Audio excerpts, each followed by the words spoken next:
से मिले? हाथरस केस में आरोपी के पक्ष की बात सुन ली मैंने, चारों परिवार वालों से मिल लिया हूँ, चारों परिवार वालों से बात हो गई। कई चीज़ें ऐसी सामने निकल के आएंगी जो समय पे मैं आगे पेश करूँगा।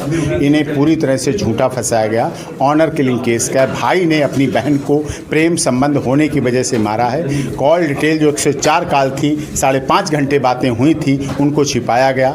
झूठी रिपोर्ट लिखाई गई। पहले 307 में FIR रजिस्टर्ड हुई, उसके बाद बढ़ती चली गई, जबकि उसको बयान लिखने वाला भाई था, बहन साथ में बैठी थी, माँ साथ गई थी। माँ का पहला स्टेटमेंट साफ तौर पे आया, उसमें ना रेप है, जब रेप नहीं तो गैंग रेप कहाँ है? तो गैंग रेप को शामिल किया गया मुआवजा लेने की वजह से, केवल इसलिए किया गया। और ये राजनेताओं की साजिश थी, वो जाति की राजनीति करते हैं, जिन्होंने आके ऐसा सारा उसको इम्प्रूवमेंट करते चले गए, स्टेटमेंट को बढ़ाते चले गए। ये पूरी तरह से गैरकानूनी था और इस जातिवाद को फैलाने की वजह से ये प्लान था कि 2022 की योगी जी की सरकार को हम गिरा देंगे, चुनाव में हरा देंगे।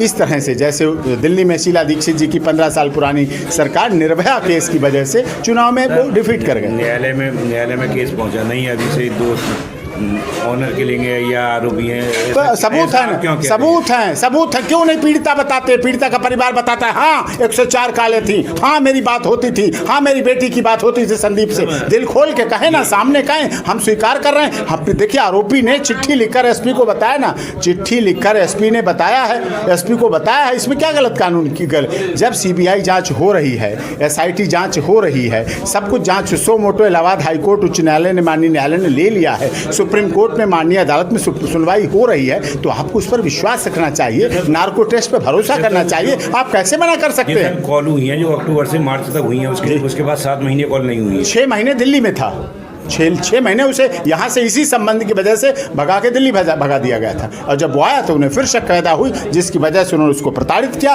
और उसके स्पाइनल इंजरी हुई। और उसके बाद उन्होंने अपने बचने के लिए झूठा केस एक मुलजिम के खिलाफ दर्ज करा दिया। जब FIR एक मुलजिम के खिलाफ थी तो 3 कैसे फंसाए गए? जवाब चाहिए, अदालत को जवाब चाहिए और आपकी मीडिया आपको भी जवाब चाहना चाहिए। आप केवल पीड़िता के लिए नहीं हैं, लोगों को, देश को, मीडिया के चौथा स्तंभ से सबको उम्मीद है कि आप बताएं, उन्हें पूछें उनसे कि आपने 104 काल क्यों छिपाई, आपने इस अफेयर को क्यों छिपाया। आपको इनके परिवार के साथ भी होना चाहिए। ये भी आरोपियों का परिवार आपका है, ये आतंकवादी नहीं है कोई।